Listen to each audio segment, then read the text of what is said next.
Yo guys, balik lagi di Uki Kevin official bersama saya tentunya Uki. Kita ada sebuah video ya, kita bahas dari kasus berita tentang Pak Soeharto ya katanya guys ya. Perbedaan Pak Soeharto dengan Pak Presiden Pak Jokowi. Yuk kita lihat video seperti apa guys. Di Indonesia ada loh presiden yang gemar banget diam-diam belusukan, bahkan ketemu dan nongkrong bareng rakyatnya langsung nggak pakai pas pampres. Siapa ya? Ikutin keseruannya di 4 menit update. Kita tahu ya kalau presiden turun ke jalan itu pasti semua masyarakatnya heboh banget. Pasukan pengaman presiden di mana-mana, media hilir mudik ngikutin setiap langkah presiden berjalan. Bahkan jalanan diatur ketat karena presiden mau lewat. Kalau buat presiden kedua kita beda cerita nih. Dulu Bapak Soeharto tiba-tiba minta ke Wakil Presiden Bapak Tri Sutrisno untuk siapin perjalanan rahasia dan gak boleh ada satu orang pun yang tahu. Bapak Soeharto mau berkeliling ke daerah terpencil dengan membawa sedikit alat komunikasi. Kalau kata anak zaman sekarang sih no pick hoax. Kalau zaman Pak Harto no belusukan hoax. Alias harus belusukan dulu biar gak ada laporannya hoax atau bohong dari para pejabat daerah serta para menteri secara langsung. Jadi Pak Harto langsung turun ke bawah deh buat buktiin gimana perkembangan dan hasil pembangunan di setiap daerah. Pas berkeliling tuh Pak Harto cuma ditemenin sama ajudan atau 1-2 pengawal dan dokter pribadi aja. Ini diceritain sama Bapak Tri Sutrisno dalam buku Pak Harto The Untold Stories. Memang belusukan ini hobi Pak Harto loh, dan banyak banget belusukan atau pada saat itu disebutnya perjalanan tidak resmi incognito yang dilakukan presiden yang satu ini. Bahkan beliau sering melakukan beberapa penyamaran yang bikin belusukannya makin sukses. Gak segan-segan Pak Harto bukan tidur di hotel mewah, tapi numpang tidur di rumah warga, ikut makan ala kadarnya sambil ngobrol dan menyerap langsung keluh kesah rakyatnya. Tapi pada akhirnya info perjalanan ini bocor juga. Seringkali bupati dan gubernur di wilayah yang didatangi terlambat menyadari adanya orang nomor 1 di Indonesia saat itu. Mereka ketar-ketir karena khawatir bila ada kemungkinan penyimpangan atas hasil kerja ataupun dalam proses pembangunan yang sedang dijalani.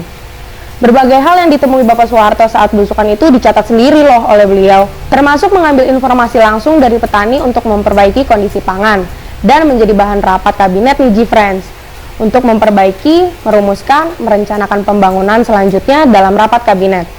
Bahkan Bapak Soeharto bilang, tentu saja saya pun kadang-kadang merasa capek. Ini karena hilir mudik dari sana kemari lewat daratan, terbang dari satu tempat ke tempat yang lainnya untuk memulai dengan pembangunan yang baru dan mengontrol pembangunan yang sedang berjalan. Dan lelah pula karena memeras otak. Tetapi saya tidak boleh mengeluh, apalagi menyerah. Pembangunan adalah perjuangan yang sengit.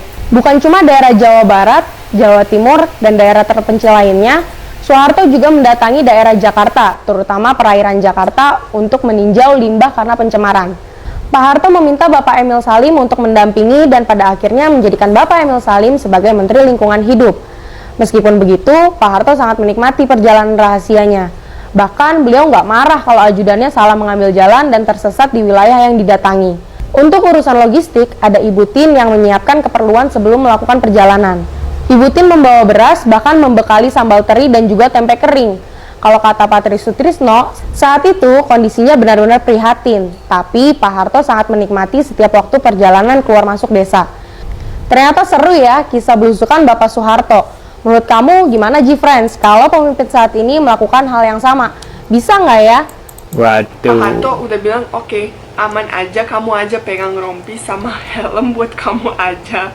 Jadi dia tuh gak pengen pakai gituan, jadi dia pakai baju biasa. Nah, yang ngeri banget yang terjadi pas mereka lagi mau landing, mau mendarat ke bandara Bosnia, bandara Sarajevo, si Jafri lihat ada sniper, dan di Bosnia memang banyak banget sniper pas perang. Paling banyak orang mati gara-gara begituan, gara-gara kena sniper. Jadi dia lihat sniper yang sangat-sangat serem, yang bisa kalau nembak pesawatnya pasti jatuh.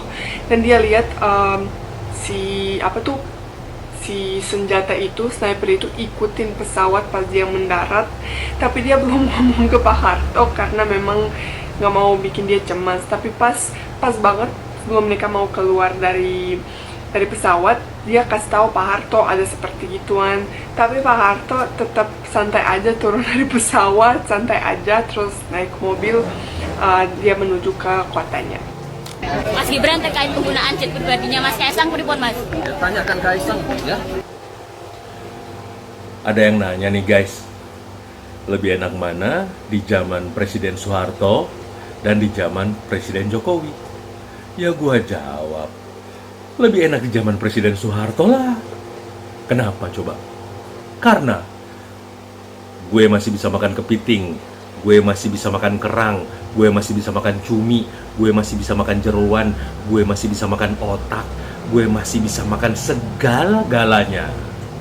Di zaman Presiden Jokowi, aduh, asam urat, darah tinggi, kolesterol, aduh.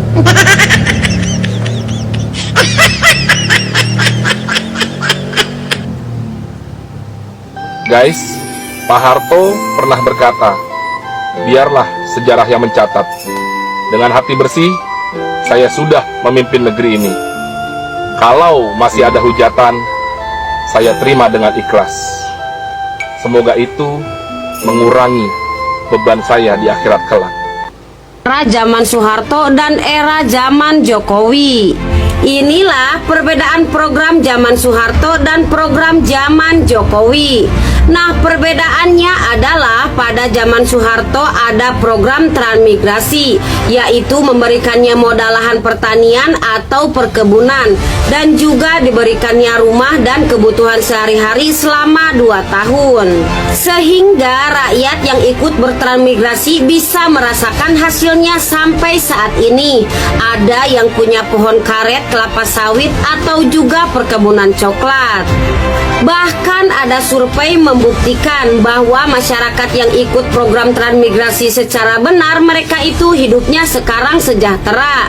Mereka bisa membeli mobil, motor, rumah, hingga menyekolahkan anak sampai kuliah. Sedangkan era Jokowi programnya PKH, BLT, dan bansos-bansos yang sifatnya jangka pendek, yang dimana paling lama 1 minggu miskin lagi. Nah, BLT hanya membuat rakyat malas bekerja. Kebanyakan warga miskin menggunakan BLT untuk konsumsi beberapa hari saja. Padahal dampak kenaikan BBM dirasakan dalam jangka panjang. Pak Lasimin, saya mau tanya, zaman Pak Harto dan zaman Pak Jokowi enak mana, Pak? Oh, enak Pak Harto, Mas. Sebabnya kenapa, Pak? Sebab karena dulu istri saya masih cantik termuda. Asu. Enakan zaman Jokowi atau zaman Soeharto? Ya enakan zaman Soeharto lah kalau saya. Makan gampang, tinggal minta, gratis. Uang tinggal minta. Kurangan minta lagi. Sebab saya masih kuliah, bro. Yang susah orang tua, saya nggak susah. Zaman Jokowi sekarang susah cari makan, saya harus cari sendiri, ya kan, nggak ada yang gratis lagi. Kalau mau uang ya kerja. Tapi zaman Soeharto begini, bro, susahnya. Nah, kalau mau cari kabar atau memberi kabar, tulis surat dulu, nyampe kadang seminggu, balasannya seminggu. Kalau kececer jalan, nyampe tong sampah, nitip dengan kawan maksudnya. Terus kawannya lupa, sudah seminggu, malu dia ngatakan lupa, terus dibuangnya ke sampah. Udah nggak nyampe sebulan, orang di kampung sudah nangis-nangis, gak kirim kabar. Kalau zaman Jokowi ya lain, tinggal titut nyampe ketemu muka langsung. Udah ngapain dong? Lagi di mana? Oh enak ya makannya. Itu zaman sekarang. Nggak ada zaman Soeharto itu. Zaman Soeharto nggak boleh nentang pemerintah, cangkemnya harus nutup. Nah, zaman sekarang boleh begini. Menghina presiden boleh, paling tangkap polisi, mulai aturan.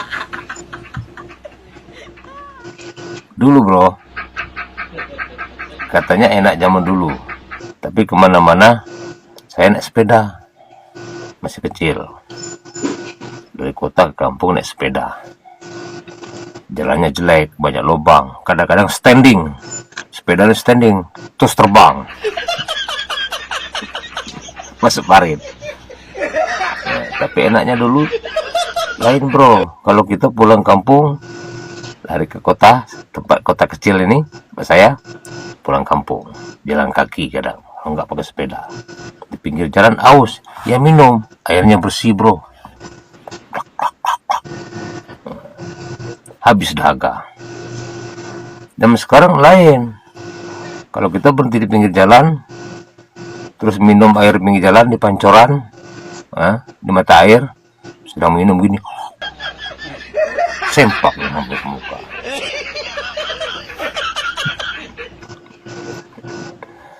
Di sungai itu suka ada sempak, berjalan ikut aliran air maksudnya. Begitu bro, beda ya. Oke. Waduh, menurut pendapat kalian gimana setelah melihat video ini guys? Tulis di kolom komentar apakah kepemimpinan Pak Soeharto lebih baik dari Pak Jokowi, gimana? Tulis di kolom komentar. Terima kasih sudah hadir dan jangan lupa bantu subscribe ke Kevin dan sampai jumpa di video selanjutnya. See you guys.